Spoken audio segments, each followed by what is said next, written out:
There's a road carved into the side of a mountain in Bolivia where the earth itself seems to want to pull you off the edge. The locals call it El Camino de la Muerte, the road of death, and if you ever go there, you will understand why the name is not an exaggeration. The road is narrow, barely wide enough for a single vehicle in most places, and it winds along a cliff face that drops away into a green abyss hundreds of meters below. There are no guardrails, there are no barriers. There is only the edge and then the emptiness beneath, and yet every single day, tourists from all over the world get behind the wheel of a rented Jeep or climb onto the seat of a mountain bike and they drive that road. They drive it because they have heard the stories. They have seen the videos. They want to feel the thrill of facing the most dangerous road on the planet and coming out alive on the other side. But what many of them do not know, what no travel blog or Instagram post can truly prepare them for, is that the road is not just dangerous in the way a roller coaster is dangerous. It is dangerous in a real, ancient, unforgiving way. The road has been claiming lives for nearly a century. And it is still claiming them today. To understand why this road exists at all, you have to go back to a time when Bolivia was a different country. In the 193s, Bolivia was fighting a war with Paraguay over a barren stretch of land called the Chaco. The war was brutal and pointless, and it cost tens of thousands of lives on both sides. But the war also revealed something to the Bolivian government. They had a problem. The country is divided by the Andes Mountains, and moving people and supplies from the highlands down to the lowlands was almost impossible. There were no proper roads connecting the capital city of La Paz, which sits high in the mountains, to the jungle regions in the north and east. The only way to get from one side to the other was on foot or by mule, and that took weeks. So after the war ended, the government decided to build a road. They chose a route that followed an ancient Inca trail that wound through the Cordillera Oriental mountain range. The trail had been used for centuries by indigenous people traveling between the high-altitude plains and the lowland jungles. It was steep, rugged, and treacherous. But it was also the shortest possible route, so the engineers got to work and they carved a road into the side of the mountains. They did it mostly by hand, using dynamite and pickaxes and the labor of Paraguayan prisoners of war. It took them nearly 20 years, and when the road was finally completed in the 195s, it was a marvel. It connected La Paz to the town of Coroico, and from there to the rest of the Amazon basin. It opened up the entire northern region of the country. Farmers could bring their crops to market. Traders could bring goods to remote villages. The road was a lifeline, but from the very beginning the road was a nightmare to drive. The surface was unpaved, just loose dirt and gravel. In the rainy season, which lasts from November to March, the road turned into a slick, muddy slide. In the dry season, clouds of dust would blind drivers for entire sections. The road had no markings and no signs. There were no guardrails anywhere.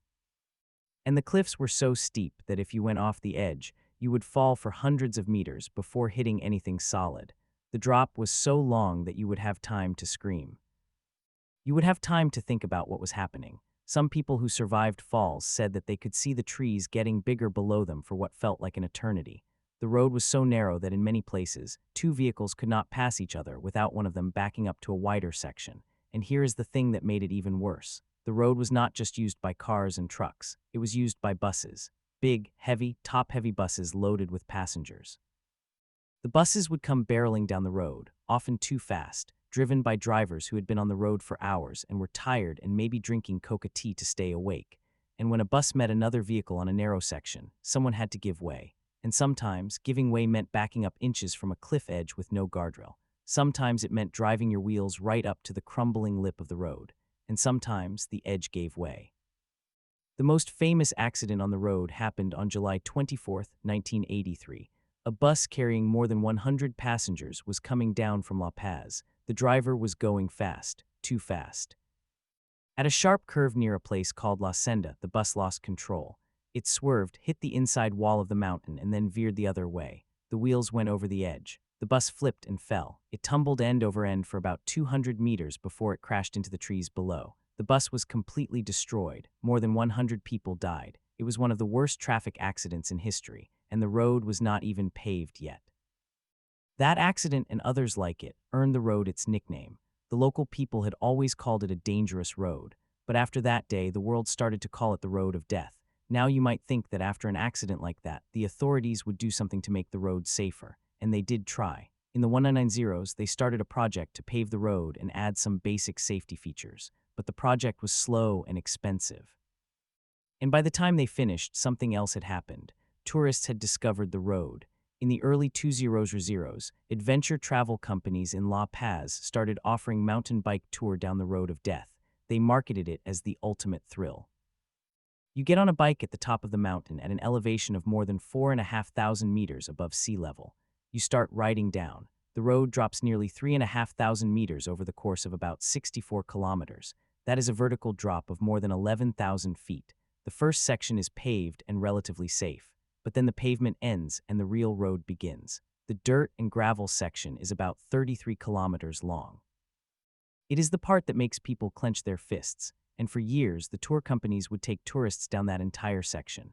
They would hand them a bike, a helmet, and maybe a pair of gloves and say, "Follow me," and the tourists would go flying down the road at speeds up to 40 or 50 miles per hour, on a loose gravel surface with cliffs on one side. Tourists died on those bikes. They lost control and went off the edge, or they hit a rock and flew over the handlebars.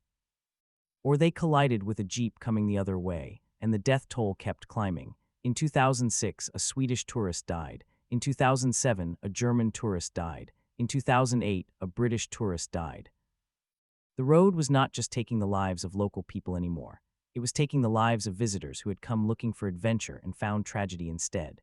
There is a reason why, when you ask a local driver about the road, they do not smile. They do not talk about the views or the thrill. They look at you with a serious face and they tell you stories. They tell you about the time they saw a truck go over the edge. They tell you about the time they had to stop and help pull bodies out of a wreck. They tell you about the crosses that line the roadside, marking the spots where people died. There are so many crosses along the road that it is hard to count them. Some of them are small wooden crosses placed by families. Some are larger stone monuments built by communities. Some are just faded paint on the rock. Every cross is a story. Every cross is a person who was on that road for a reason, maybe going to visit family, maybe bringing supplies to a village, maybe just trying to get home at the end of a long day. And they never made it. The road took them. Now let me tell you about the tourists who still drive that road today. They come from everywhere. They come from Australia and Japan and Germany and the United States.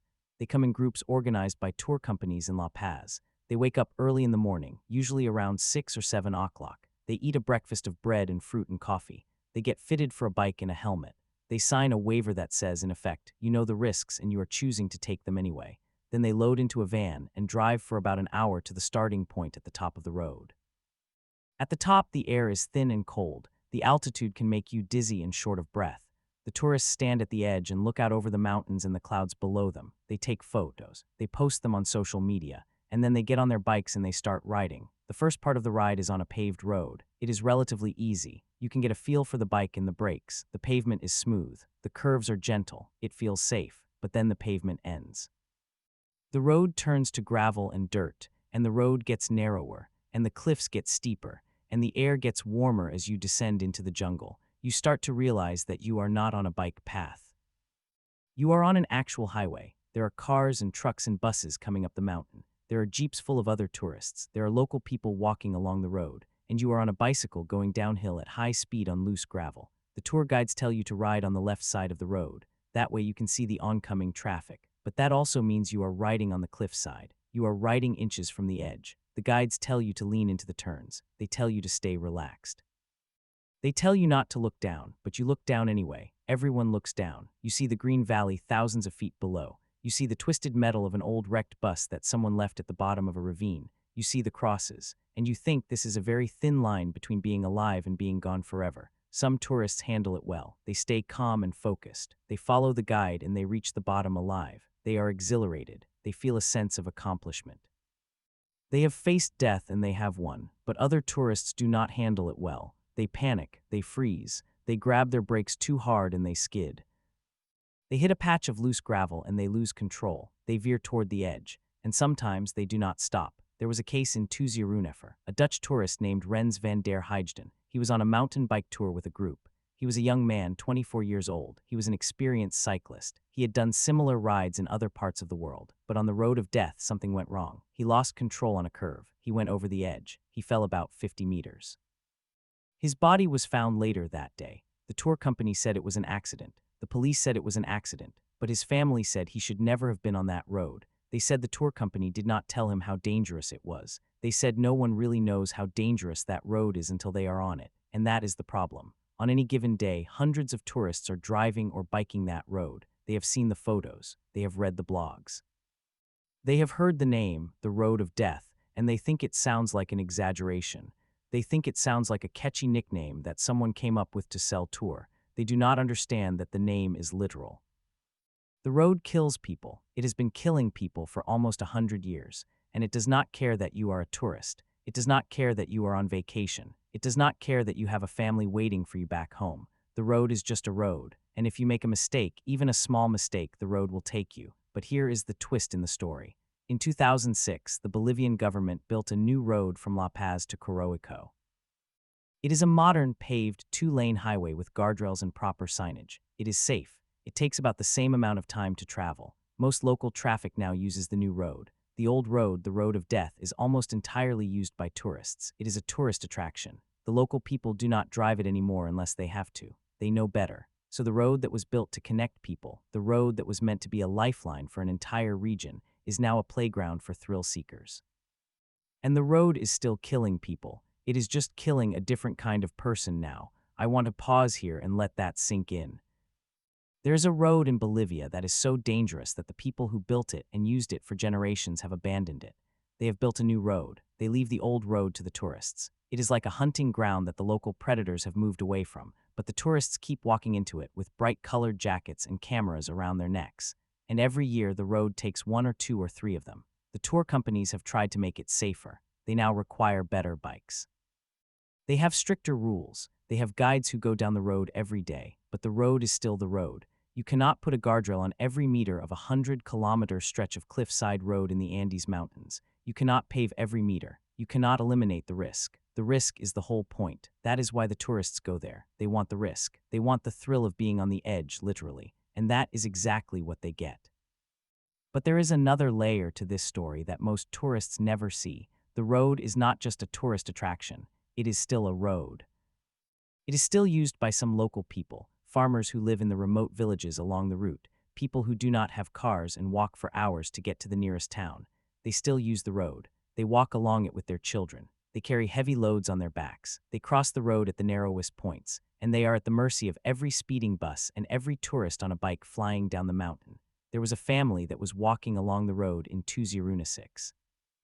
A mother, a father, and 2 children. They were walking to the market in Coroico. A tourist on a bike came around a curve too fast and hit the father. The father was knocked off the road. He fell. He died. The tourist also fell. He survived with broken bones. The family lost their father. The tourist lost his sense of adventure. And the road just kept going. It did not stop for any of them. This is the part of the story that does not make it into the travel magazines.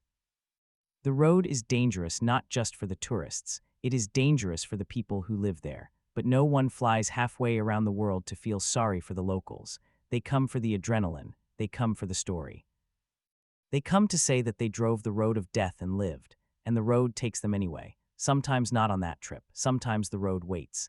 It waits for another tourist next week, next month, next year, but the road is patient. It has been there for nearly a century. It will be there long after we are gone, and it will keep taking people. I want to tell you about one more tourist. His name was Jacob. I never met him, but I know his story because it was told in the news. He was from Canada. He was 26 years old. He had been traveling through South America for 6 months. He was an experienced cyclist. He had ridden mountain trails in British Columbia and the Rockies. He knew what he was doing. He signed up for the Road of Death tour because he wanted a challenge. He rode carefully at first. He stayed with the group, but on a straight section he saw a shortcut. There was a path that looked like it cut off a curve. It looked like a way to go faster. He took the shortcut. The path ended abruptly. It dropped straight down the cliff. Jacob did not have time to stop. He rode right off the edge. He fell 75 meters. He was killed instantly. The other tourists in his group said that 1 second he was there and the next second he was gone. They did not even hear him scream. The road had taken him that quickly. Later, the tour company found out that the shortcut was not a path at all. It was the remains of an old section of the road that had collapsed decades ago. It had been closed for years, but there was no sign. There was no barrier. It just looked like a road, and Jacob took it. He trusted the road. He thought that if it looked like a road, it must be a road. That is the thing about this place. The road does not look like a death trap. It looks like a road. It looks like a regular mountain road that someone forgot to maintain. And that is what makes it so seductive. You do not feel like you are in danger until you are already in danger. And by then, it is too late. there's a moment that every driver and every cyclist on the road of death experiences. It comes about halfway down the mountain. The road curves sharply to the left. The cliff drops away on your right. There is a spot where you can see all the way down to the valley floor, and if you stop and look, you will see the wreck of a truck that has been down there for years. The truck is rusted and overgrown with vines. It is a monument, a memento mori, a reminder that this road does not forgive. Most tourists see it and they speed up. They want to get past it. They want to put distance between themselves and that image. But some tourists stop. They get off their bikes and they stand at the edge and they stare down at the wreck. And for a moment they think about what it would feel like to go over. They think about how fragile a human body really is. And then they get back on their bikes and they keep going. But here is the truth that the tourists do not want to hear. The road has not changed. It is still the same narrow strip of dirt and gravel that it was in the 1950s. It still has the same cliffs. It still has the same blind curves. It still has the same lack of guardrails. The only thing that has changed is the traffic, fewer local buses, more tourists, and the tourists are not better drivers. They are worse. They are unfamiliar with the road. They are distracted by the views. They are riding bikes that they rented that morning. They are tired from the altitude. They are excited and nervous and not thinking clearly. And the road is still there. It is still waiting, and it will always be waiting. I once talked to a man who had driven the road for 30 years. His name was Carlos. He was a truck driver. He hauled goods from La Paz down to the jungle and back up again. He did that run 3 times a week for 3 decades. I asked him how many accidents he had seen. He said he stopped counting after 20. I asked him if he had ever gone off the edge. He laughed and said no, but he had seen plenty of others who did. He told me that the worst thing was not the crashes. The worst thing was the waiting. After a crash, the road would be blocked for hours, sometimes for days. There was no way around. You just had to sit there and look at the wreck. You had to see the bodies being carried up from below. You had to see the families crying. And then you had to get back in your truck and drive the rest of the road because you had to get the goods to market. You had no choice. He told me that he had lost friends on that road. He had lost helpers. He had lost mechanics. He had lost his own brother-in-law, but he still drove it because it was his job. He drove it because there was no other way, and he drove it carefully. He drove it slow. He drove it like a man who knew exactly what the road could do to him. He treated the road with respect. That is what the tourists do not have, he said. They do not respect the road. They just want to conquer it, but you cannot conquer the road. The road conquered us a long time ago. You can only survive it, and maybe not even that. There is a point in the ride where the road turns away from the cliff face and heads into the jungle. It is still steep and narrow, but the trees close in on both sides and you cannot see the drop anymore. The road is no longer a grand vista. It is a tunnel of green. The leaves block out the sun. The air gets thick and humid. The road becomes softer, muddier. You can smell the earth and the plants. And you start to feel like you have escaped something. You start to believe that you have made it. But that feeling is an illusion. The danger is still there. It is just hidden by the trees. The cliffs are still there. They are just covered by vines. The road can still take you. It can take you when you least expect it. And the road took another one just last year. A woman from Australia, 29 years old, a nurse who had saved up for 2 years to take a trip through South America. She was on a motorbike, not a bicycle. She had rented it in La Paz after a friend told her that the road of death was a must-do. She had never ridden a motorbike on a mountain road before. She had never even ridden a motorbike off-road. But the rental shop gave her a helmet and a quick lesson and told her to follow the other tourists. She followed them for about 10 kilometers. Then she hit a patch of loose gravel on a curve. The front wheels slid. The bike went down. She went over the edge. She fell 40 meters and landed on a ledge. She was alive when the rescue team reached her, but her spine was broken.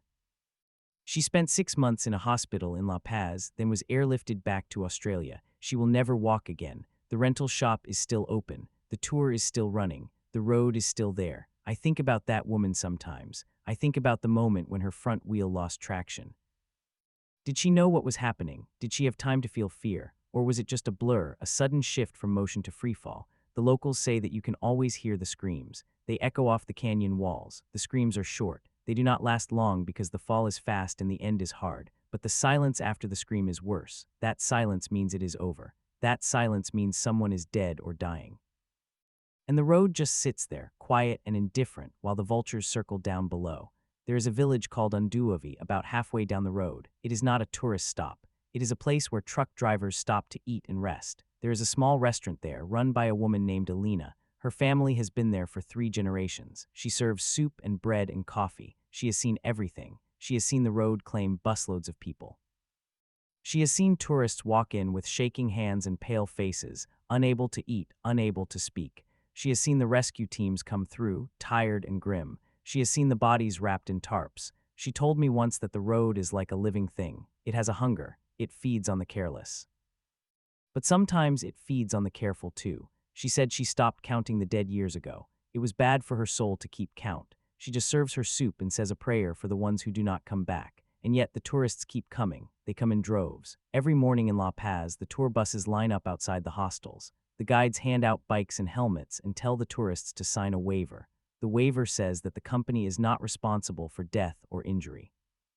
The tourists sign it without reading it. They are too excited. They are too busy taking selfies. Then they get on the bus and ride up to the top of the pass where the road begins.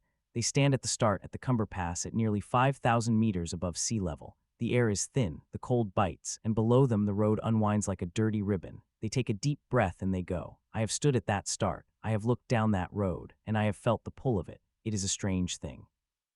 The road is terrifying, but it also calls to something primal in the human heart. It says, "Come, try me, see if you are good enough." It is the same call that drives people to climb mountains and cross oceans and walk into the dark. It is the call of the edge, and the road is nothing but edge. You are always on the edge, every curve, every bump, every drop. You are living at the edge of your own mortality, and for some people, that is the most alive they have ever felt. But the edge is a liar. It makes you feel powerful when you are actually helpless. It makes you feel in control when you are only lucky. I have heard tourists say that they felt like they were flying. They say it was the best experience of their lives. They say they would do it again, and maybe they will, but the road does not care about their feelings. It does not care about their Instagram posts or their bucket lists. It only cares about gravity, and gravity always wins. Let me tell you about a group of 4 friends from Germany. They were all experienced mountain bikers. They had ridden the Alps, the Andes, the Himalayas. They came to Bolivia specifically for the road of death. They hired a private guide and took the ride early in the morning to avoid traffic. They were careful. They listened to the guide. They followed the rules. They made it almost all the way down to the last few kilometers where the road flattens out and meets the paved highway to Coroico.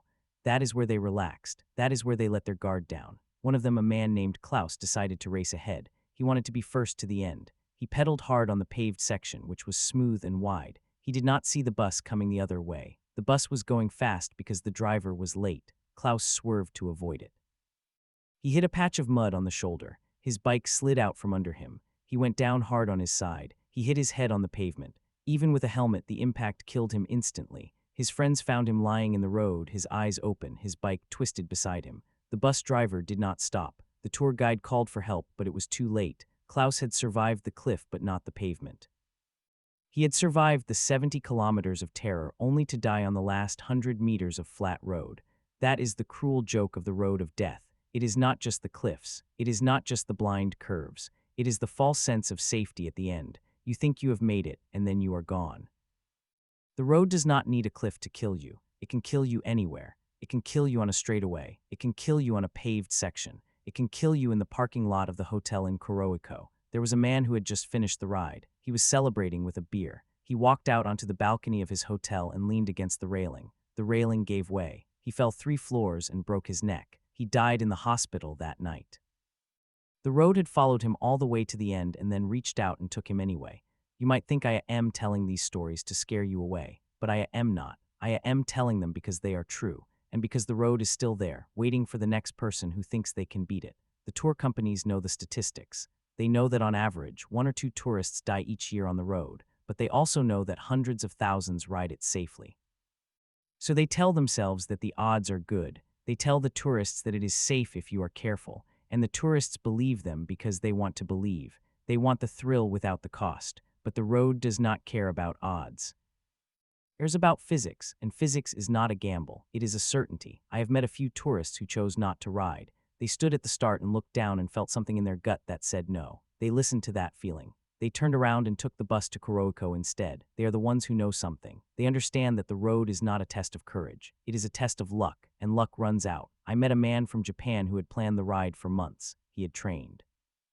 He had bought a special bike. He had flown all the way to La Paz. He stood at the start for 10 minutes. He looked at the road. He looked at the sky. He looked at his bike. Then he put the bike on the rack of the bus and sat down. I asked him why he changed his mind. He said, I have a wife and a child at home. I want to see them again. He was the wisest tourist I ever met. But most tourists do not have that wisdom. They have youth and adrenaline and the belief that they are special.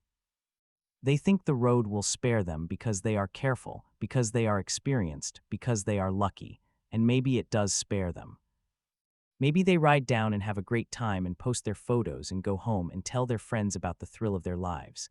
And those friends will come next year and ride the same road, and some of them will be fine and some of them will not. And the road will just keep going. I want you to imagine the road at night. There are no lights, there are no reflectors. The only thing you can see is the stars above and the black void below. The road is completely silent except for the wind. If you stand there in the dark, you can feel the weight of the mountain on one side and the emptiness on the other. It is a sacred place. The indigenous people of the region believe that the road is haunted. They say that the spirits of the dead linger there, that they can be heard whispering in the wind. They say that some of the spirits are angry, that they try to pull the living over the edge so they will have company. I do not know if I believe in ghosts, but I believe that places can hold the memory of pain. And this road has held a lot of pain. There is a tradition among the local drivers. When they approach a spot where someone died, they honk their horn. It is a way of acknowledging the dead, of saying we remember you. You will hear horns echoing off the canyon walls all day long. Each honk is a death. Each honk is a story. The tourists do not understand the horns. They think it is just traffic, but it is not. It is a funeral dirge played over and over again. The Bolivian government has tried to make the road safer. They have added some signs. They have put up a few guardrails in the most dangerous spots. They have enforced speed limits on the bus tour, but the road is too long, too wild, too old to be fully tamed. And the tourists keep coming, the money keeps flowing, the deaths keep happening. It is a cycle that no one seems willing to break. I have a theory. I think the road is addictive to the tourists because it gives them a story where they are the hero. They conquer the road, they face death and they win. But the road does not care about stories. It cares about mass and velocity. It cares about friction and inertia. It cares about the tensile strength of a bicycle chain and the stopping distance of a truck on wet gravel. These are the things that matter on the road of death. Not courage, not luck, not fate. Just physics, and physics is a cold, hard judge, so I leave you with this. When you hear about the road of death, when you see the videos and the photos, when your friend tells you about the ride of a lifetime, remember the names. Remember Jacob from Canada. Remember the woman from Australia. Remember Klaus from Germany. Remember the father who died walking to the market. Remember the 16 people who fell on that single day in 1983. Remember the countless unnamed ones who have been swallowed by the jungle at the bottom of the cliff.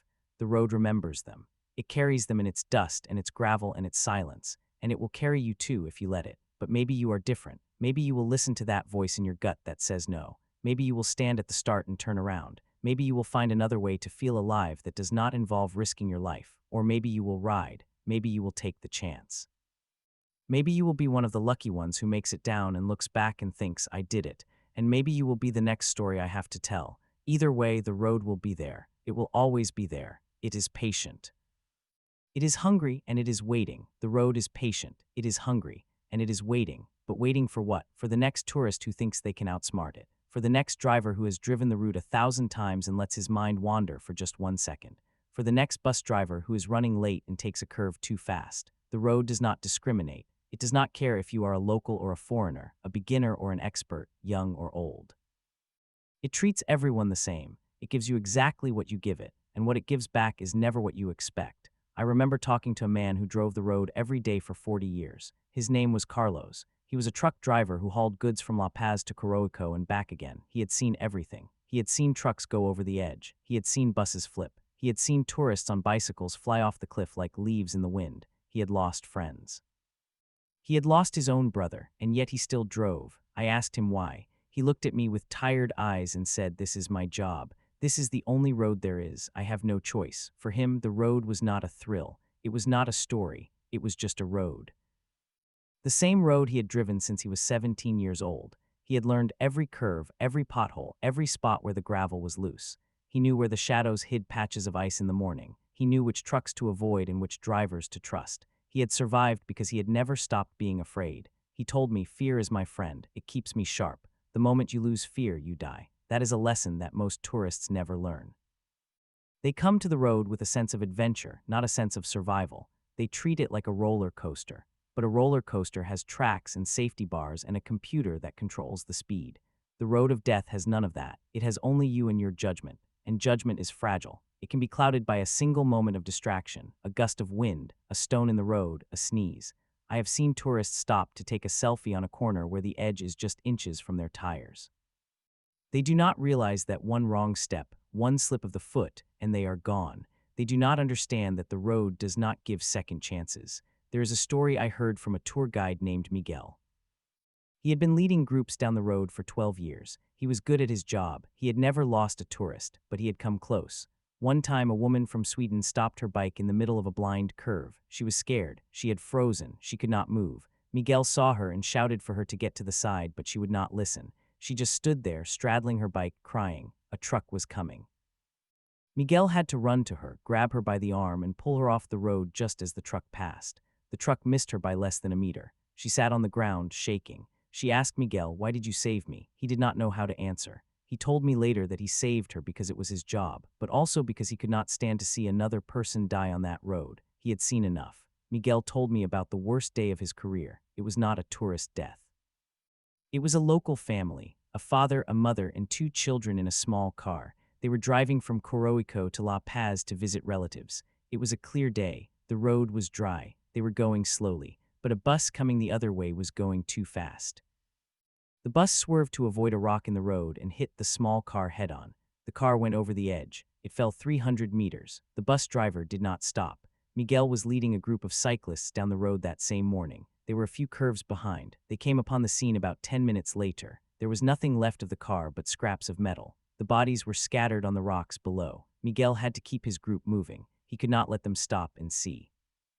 He told them there had been an accident and that they needed to keep going. He said, "I lied to them. I told them it was just a broken-down truck, but they could see the blood on the road. They could see the pieces of glass. They knew. The rest of the ride was silent. Nobody cheered at the end. I asked Miguel why he still does the job. He said, because someone has to show them the way. If I do not, some other guide will, and maybe that guide will not care enough. So I stay. I try to keep them alive."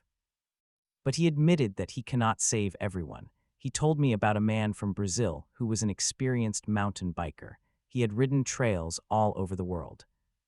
He thought the road of death was just another challenge. He ignored Miguel's instructions. He went too fast. He passed other riders on blind curves. Miguel warned him 3 times. The 3rd time, Miguel told him, "If you do not slow down, you will die." The man laughed. He said, "I have done this 1,000 times." He died 2 kilometers later. He hit a section of loose gravel and went over the edge. His body was recovered the next day. Miguel said, "I did not feel anything. I had warned him.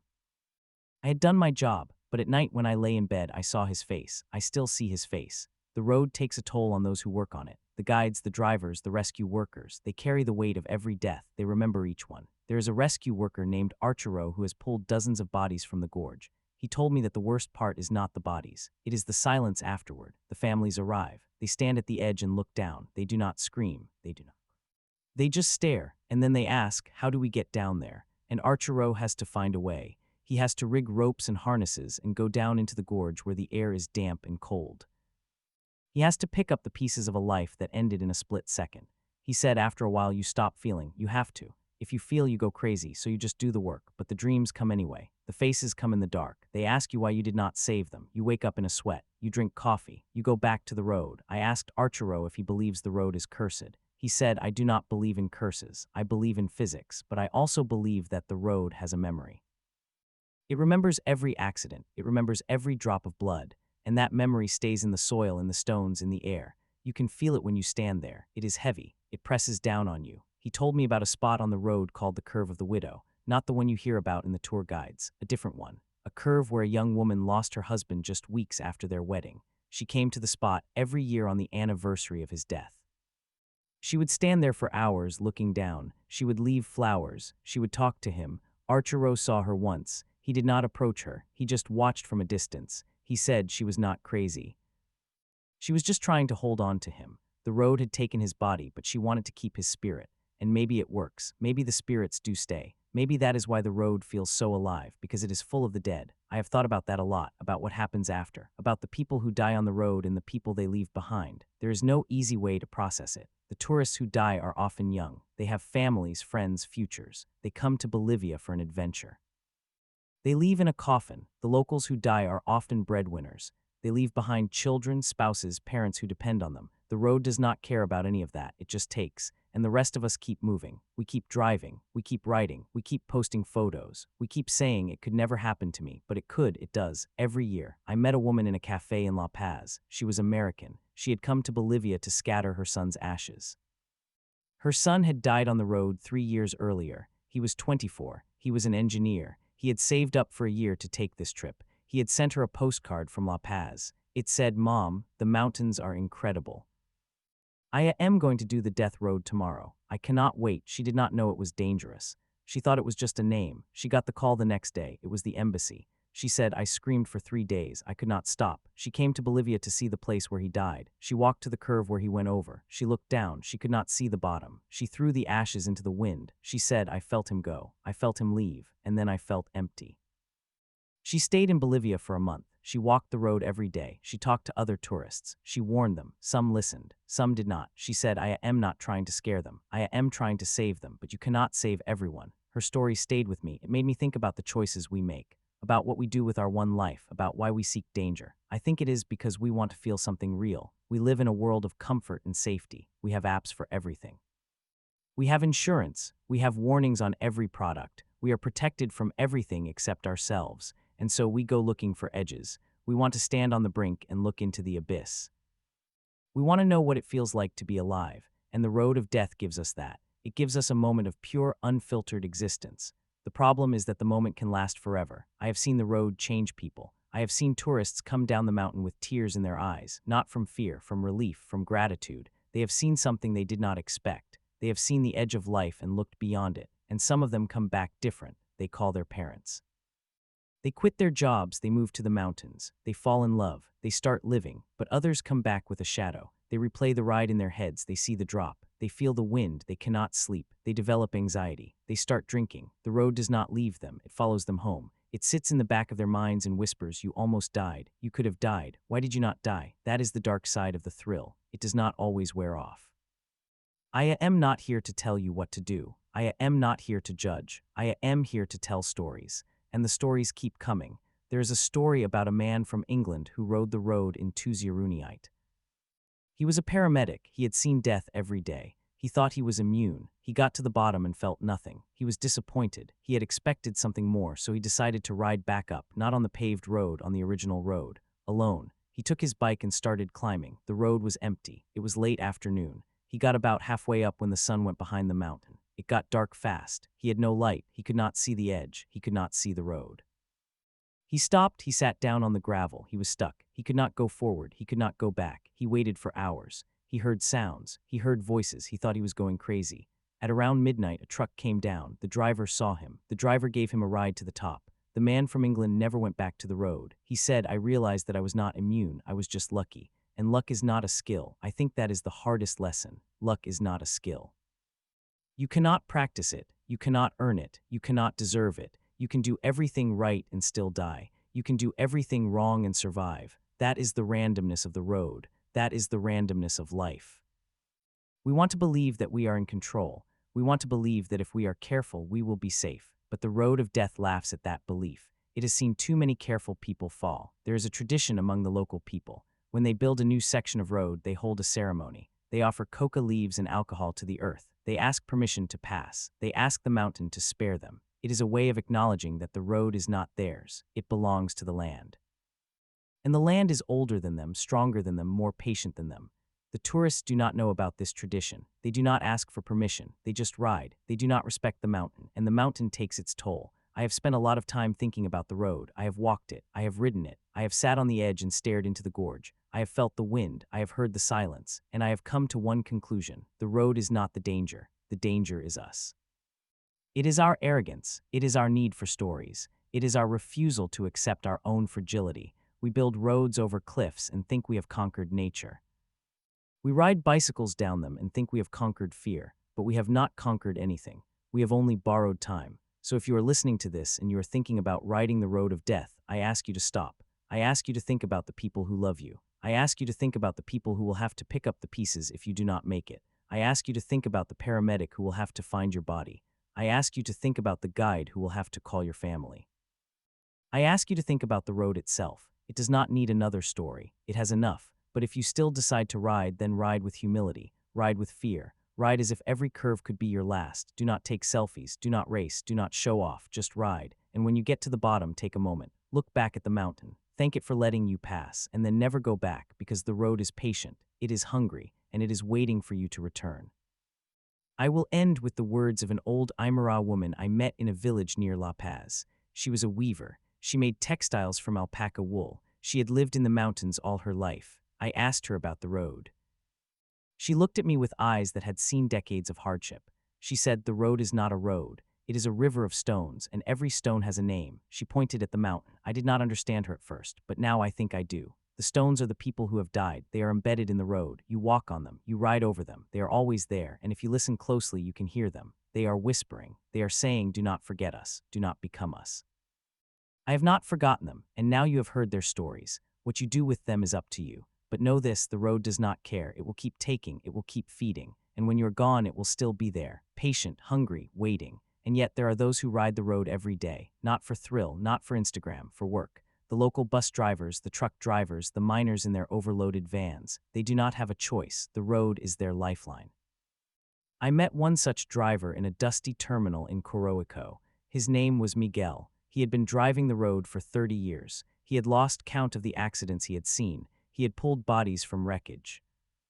He had driven past fresh crosses. He had felt the road shift under his wheels in the rain. I asked him if he was afraid. He laughed. He said, "Fear is a luxury. I cannot afford it. I have a family. I have to feed them, so I drive. I pray. I drive again." Miguel told me that the road has its own rules. It does not care about your schedule. It does not care about your fear. It decides when you pass and when you do not. He said, "The mountain is alive. You have to listen to it." Some days it is angry. You can feel it in the wind. On those days, you do not drive fast. You crawl. You let the mountain win. Other days it is calm. You can drive like normal, but you never trust it. You never relax. The moment you relax, you are dead. He showed me his hands. They were scarred. He said, "These are from the road." One time, a stone fell from above. It smashed through the windshield. It cut my arm to the bone. I drove 10 kilometers with one hand. I had to get the passengers down. I had to get myself down. I did not think about the pain. I thought about the job. When I stopped, I passed out. I woke up in a clinic. The doctor said I was lucky. I said no, I was needed. I am still needed. I think about Miguel often. He does not ride the road for a story. He rides it because he must. And in that necessity, there is a kind of humility that the tourists lack. They come with GoPro cameras and new mountain bikes. They come with travel insurance and emergency contacts. They come believing that if something goes wrong, they will be rescued. But Miguel knows that rescue is not guaranteed. He knows that help is often hours away. He knows that the road takes without asking. And then there are the guides.